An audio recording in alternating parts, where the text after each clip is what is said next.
ಶ್ರೀ ಗಣಪತಿ ಶಾರದಾ ಗುರುಭ್ಯೋ ನಮಃ.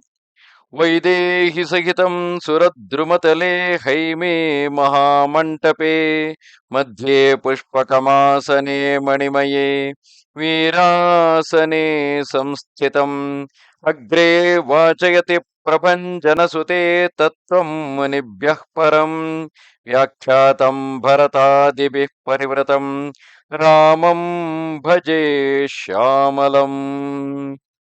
ಸತ್ಯಂ ಶಿವಂ ಸುಂದರಂ. ರಾಕ್ಷಸರು ವಾನರರ ನಡುವೆ, ರಾಮ ರಾವಣರ ನಡುವೆ ಘನಘೋರವಾದ ಯುದ್ಧವು ನಡೆಯುತ್ತಿದೆ. ರಾವಣನು ಹತಾಶನಾಗಿ ಹಲವು ಬಾರಿ ಯುದ್ಧದಿಂದ ಹಿಮ್ಮೆಟ್ಟಿ ಬರುತ್ತಿದ್ದಾನೆ. ರಾಮನು ನಿರಂತರವಾಗಿ ಆತನನ್ನು ಸೋಲಿಸಿ ಆತನನ್ನು ಹಿಮ್ಮೆಟ್ಟಿಸುತ್ತಿದ್ದಾನೆ. ಆತನ ತಲೆಗಳನ್ನು ಬಾಹುಗಳನ್ನು ತರಿದು ಹಾಕುತ್ತಿದ್ದಾನೆ. ಆದರೆ ಪ್ರತಿ ಬಾರಿಯೂ ತಲೆಗಳನ್ನು ಬಾಹುಗಳನ್ನು ತರೆದು ಹಾಕಿದಾಗ ಆತನು ಇನ್ನೂ ಸಾಯುತ್ತಿಲ್ಲ, ಬದಲಿಗೆ ಬೇರೆ ಬಾಹುಗಳು ಮತ್ತು ತಲೆಗಳು ಆತನಿಗೆ ಚಿಗುರೊಡೆಯುತ್ತಿವೆ. ಇದರಿಂದಾಗಿ ಈತನನ್ನು ಕೊಲ್ಲುವುದು ಹೇಗೆ ಎಂಬ ಸಮಸ್ಯೆಯೇ ಉಂಟಾಗಿದೆ. ಆದರೆ ಪ್ರಭುವಿಗೆ ಆ ಸಮಸ್ಯೆ ಇಲ್ಲ. ಪ್ರಭುವು ಆ ರೀತಿ ಯೋಚಿಸಿರುವುದಕ್ಕೆ, ಆ ರೀತಿ ಮಾಡುತ್ತಿರುವುದಕ್ಕೆ ಬೇರೆಯೇ ಅರ್ಥವಿರಬಹುದು. ಇದೇ ಸಮಯದಲ್ಲಿ ಇತ್ತ ಸೀತೆಯು ಇನ್ನೂ ರಾವಣ ಸಂಹಾರವಾಗದೇ ಇರುವುದಕ್ಕಾಗಿ ದುಃಖಿಸುತ್ತಿರುವಳು. तेहि निसि सीता पहि जाई, त्रिजटा कहि सब कथा सुनाई। सिर भुज बाढ़ी सुनत रिपु केरी, सीता बुर भये त्रास घनेरी। मुखमली न उपजी मन चिंता, त्रिजटासन बोली तब सीता। ओ यह कहा कहसी कि न माता, यही विधि मरिहि विश्व दुख सुख दाता।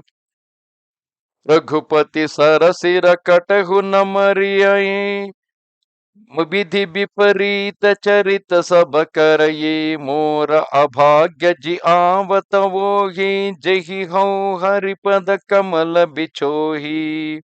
जहि कृत कपट कनक मृग जूषा, अजहु सो दैव मोहि पर रूठा।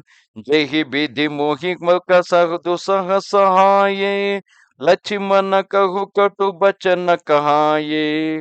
रघुपति बिरह सबिष सर भारी, कित की मार बार बहु मारी। ऐसे हु दुख जो राख मम प्राणा, सोई विधिता ही जीवन आना। बहु विधि कर बिलाप जानकी, करि करि सुरति कृपा निधान की। कह त्रिजटा सुनु राजकुमारी, उरसर लागत मरई सुरारी। प्रभुता ते करवतई न तेहि, ये हित ಹೃದಯ ಬಸತಿ ಬೈದೇಹಿ. ಅದೇ ರಾತ್ರಿ ತ್ರಿಜಟೆಯು ಸೀತೆಯ ಬಳಿಗೆ ಹೋಗಿ ಆಕೆಗೆ ಯುದ್ಧದ ಸಾಧ್ಯಂತ ವೃತ್ತಾಂತವನ್ನು ಅರುಹಿದಳು. ಶತ್ರುವಿನ ತಲೆ ಭುಜಗಳು ವೃದ್ಧಿಯಾಗುವ ಸಮಾಚಾರವನ್ನು ಕೇಳಿ ಸೀತಾದೇವಿಗೆ ತುಂಬಾ ಭಯವಾಯಿತು. ಅವಳ ವದನ ಮ್ಲಾನವಾಯಿತು, ಮನಸ್ಸು ಚಿಂತಾಕ್ರಾಂತವಾಯಿತು. ಆಗ ಸೀತೆಯು ತ್ರಿಜಟೆಯ ಬಳಿ ಹೇಳಿದಳು, ತಾಯೇ, ಏಕೆ ಮಾತನಾಡಲೊಲ್ಲೆ? ಮುಂದೇನಾಗುವುದು? ವಿಶ್ವಕ್ಕೆ ದುಃಖಕಾರಕನಾದ ಇವನು ಹೇಗೆ ಸಾಯುವನು? ಶ್ರೀ ರಘುಪತಿಯ ಬಾಣಗಳಿಂದ ಈತನ ತಲೆಗಳು ತರಿಯಲ್ಪಟ್ಟರೂ ಅವನು ಸತ್ತಿಲ್ಲ. ವಿಧಾತನ ಲೀಲೆಗಳೆಲ್ಲವೂ ವಿಪರೀತವಾಗಿವೆ. ನಿಜ ಹೇಳುವುದಾದರೆ ನನ್ನ ದೌರ್ಭಾಗ್ಯದಿಂದಲೇ ಅವನು ಬದುಕಿರುವನು. ಅದೇ ನನ್ನನ್ನು ಶ್ರೀಹರಿ ಚರಣಗಳಿಂದ ಅಗಲಿಸಿರುವುದು. ನನ್ನ ದೌರ್ಭಾಗ್ಯದಿಂದಲೇ ಅಲ್ಲಿಗೆ ಕಪಟ ಕಾಂಚನ ಮೃಗ ಬಂದದ್ದು. ಆ ದೈವವೇ ಇಂದು ನನ್ನ ಮೇಲೆ ಮುನಿದಿದೆ. ಆ ವಿಧಿಯೇ ನಾನು ದುಸ್ಸಹ ದುಃಖವನ್ನು ಅನುಭವಿಸುವಂತೆ ಮಾಡಿತು. ಲಕ್ಷ್ಮಣನ ಕುರಿತು ನನ್ನ ಬಾಯಿಂದ ಕಠೋರ ಮಾತುಗಳನ್ನು ಆಡಿಸಿತು. ಅದೇ ವಿಧಿಯು ರಘುಪತಿ ವಿರಹವೆಂಬ ವಿಷಬಾಣದಿಂದ ನನ್ನನ್ನು ನೋಡಿ ನೋಡಿ ಅನೇಕ ಸಲ ಘಾತಿಸಿದೆ. ಈಗಲೂ ತಿವಿಯುತ್ತಿದೆ. ಇಂತಹ ದುಃಖದಲ್ಲಿಯೂ ನನ್ನ ಪ್ರಾಣಗಳನ್ನು ಉಳಿಸಿರುವ ವಿಧಿಯೇ ಆ ರಾವಣನನ್ನು ಬದುಕಿಸುತ್ತಿದೆ, ಬೇರೆ ಯಾರೂ ಅಲ್ಲ.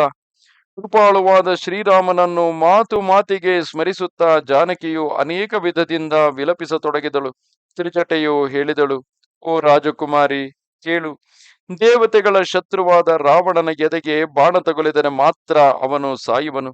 ಆದರೆ ಪ್ರಭು ರಾಮಚಂದ್ರನು ಅವನ ಎದೆಗೆ ಏಕೆ ಬಾಣ ಹೊಡೆಯುವುದಿಲ್ಲ ಎಂದರೆ ಅಲ್ಲಿ ಜಾನಕಿಯಾದ ಅಂದರೆ ರಾವಣನ ಹೃದಯದಲ್ಲಿ ಜಾನಕಿಯಾದ ನೀವು ವಾಸವಾಗಿದ್ದೀರಿ. ಯಹಿ के हृदय बस जानकी जानकी उर मम बास है मम उदर भुवन अनेक लागत बान सब करनास है सुनि बचन हर्ष विषाद मन अति देखि पुनीत जटा कह अब मरिहि रिपु यहि विधि सुनहि ಸುಂದರಿತ ಜಗಿ ಸಂಶಯ ಮಹಾ. ಪ್ರಭುವು ಎಂತೂ ಆಲೋಚಿಸುತ್ತಿರುವನು.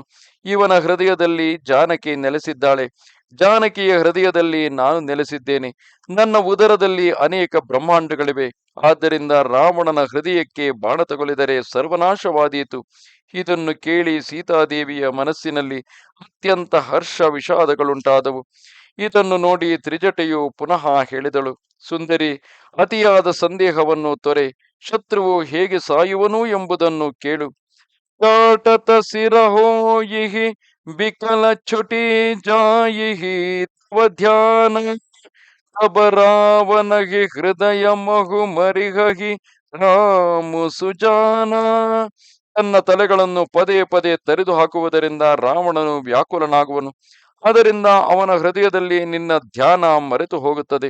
ಆಗ ಅಂತರ್ಯಾಮಿಯಾದ ಶ್ರೀರಾಮನು ಅವನ ಎದೆಗೆ ಬಾಣವನ್ನು ಬಿಡುವನು.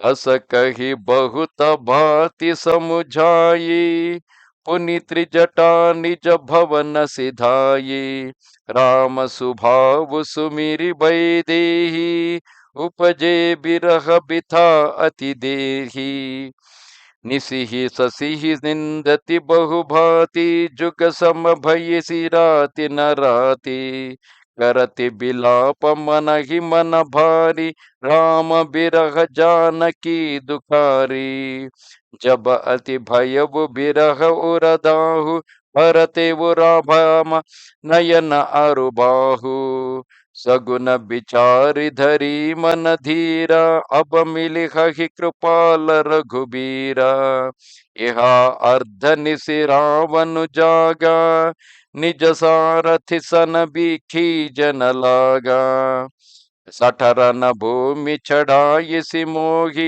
धिग धिग अधम मंदमति तोही तेहि पद गहि बहु विधि समुझावा घोर भये रथ चढ़ी पुनि धावा सुनि आगवनु रसानन केरा कपिदल खर भर भयउ घनेरा जहता भूधर विटपकुपारी ಧಾಯೆ ಕಟಕಟಾಯಿ ಭಟ ಭಾರಿ.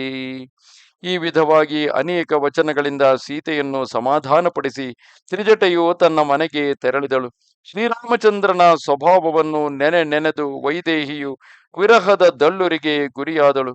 ನಿಶಿಯನ್ನು ಮತ್ತು ಶಶಿಯನ್ನು ಆಕೆ ಬಹಳಷ್ಟು ನಿಂದಿಸುತ್ತಾ ಕೇಳಿದಳು, ಈ ಹಾಳು ರಾತ್ರಿಯು ಯುಗದಷ್ಟು ದೀರ್ಘವಾಗಿದೆ, ಏನು ಮಾಡಿದರೂ ಕಳೆಯದು. ಈ ಪ್ರಕಾರ ಜಾನಕಿಯು ಶ್ರೀರಾಮನ ವಿರಹದಲ್ಲಿ ನೊಂದು ಬೆಂದು ಬಹಳವಾಗಿ ಪ್ರಲಾಪ ಮಾಡುತ್ತಿದ್ದಳು. ವಿರಹದಿಂದಾಗಿ ಹೃದಯದಲ್ಲಿ ದಾರುಣ ದುಃಖ ಉಂಟಾದಾಗ ಆಕೆಯ ಎಡಗಣ್ಣು ಎಡತೋಳು ಅದುರಿತು. ಶುಭ ಶಕುನವನ್ನು ಕಂಡು ಆಗ ಕೃಪಾಳು ಶ್ರೀರಾಮನ ಮಿಲನ ಖಂಡಿತ ಎಂದು ಅವಳಿಗೆ ಧೈರ್ಯ ಉಂಟಾಯಿತು. ಅತ್ತ ಅರ್ಧರಾತ್ರಿಯಲ್ಲಿ ರಾವಣನು ಮೂರ್ಛೆಯಿಂದ ಎದ್ದನು. ತನ್ನ ಸಾರಥಿಯ ಮೇಲೆ ರೇಗಿ, ಎಲವೋ ಮೂರ್ಖ, ನೀನೇಕೆ ನನ್ನನ್ನು ರಣರಂಗದಿಂದ ಹೊರಕ್ಕೆ ತಂದೆ? ಅಧಮ, ತಿಳಿಗೇಡಿ, ನಿನಗೆ ಧಿಕ್ಕಾರವಿರಲಿ ಎಂದು ಗದರಿದ. ಸಾರಥಿ ಅವನ ಕಾಲಿಗೆರಗಿ ಅನೇಕ ವಿಧದಿಂದ ಅವನಿಗೆ ಸಮಾಧಾನ ಪಡಿಸಿದನು. ಬೆಳಕು ಹರಿಯುತ್ತಲೇ ರಾವಣನು ರಥಾರೂಢನಾಗಿ ಪುನಃ ರಣಾಭಿಮುಖನಾದನು. ರಾವಣ ಬಂದುದನ್ನು ಕೇಳುತ್ತಲೇ ವಾನರ ಸೇನೆಯಲ್ಲಿ ರಣೋತ್ಸಾಹವು ಹೆಚ್ಚಿತು. ಆ ಭಯಂಕರ ಯೋಧರು ಎಲ್ಲಿ ಅಂದರೆ ಅಲ್ಲಿಂದ ಬೆಟ್ಟಗಳಷ್ಟು ಹೆಮ್ಮರಗಳನ್ನು ತಂದು ಕ್ರೋಧದಿಂದ ಅತ್ತ ಧಾವಿಸಿದರು. ಇಲ್ಲಿಗೆ ಈ ರೀತಿಯಾಗಿ ರಾವಣ ಹಾಗೂ ಶ್ರೀರಾಮಚಂದ್ರನ ನಡುವೆ ನಡೆಯುತ್ತಿದ್ದ ಯುದ್ಧದಲ್ಲಿ ಶ್ರೀರಾಮಚಂದ್ರನು ಸಮಯವನ್ನು ಸಾಧಿಸುತ್ತಾ ಯೋಗ್ಯ ಸಮಯದಲ್ಲಿ ರಾವಣನ ಹೃದಯಕ್ಕೆ ಬಾಣವನ್ನು ಬಿಟ್ಟು ಆತನನ್ನು ಕೊಲ್ಲುವುದಕ್ಕಾಗಿಯೇ ಕಾಯುತ್ತಿರುವನು. ನಮಸ್ತೆ ಶಾರದಾ ದೇವಿ ಕಾಶ್ಮೀರ ಪುರವಾಸಿನಿ ತ್ವಾಮಹಂ ಪ್ರಾರ್ಥಯೇ ನಿತ್ಯಂ ವಿದ್ಯಾದಾನಂಚ ದೇಹಿಮೆ.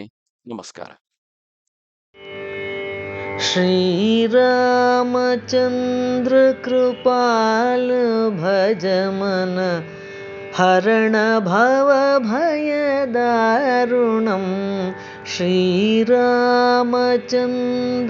कृपाल भज मन हरण भव भय दारुणं श्रीराम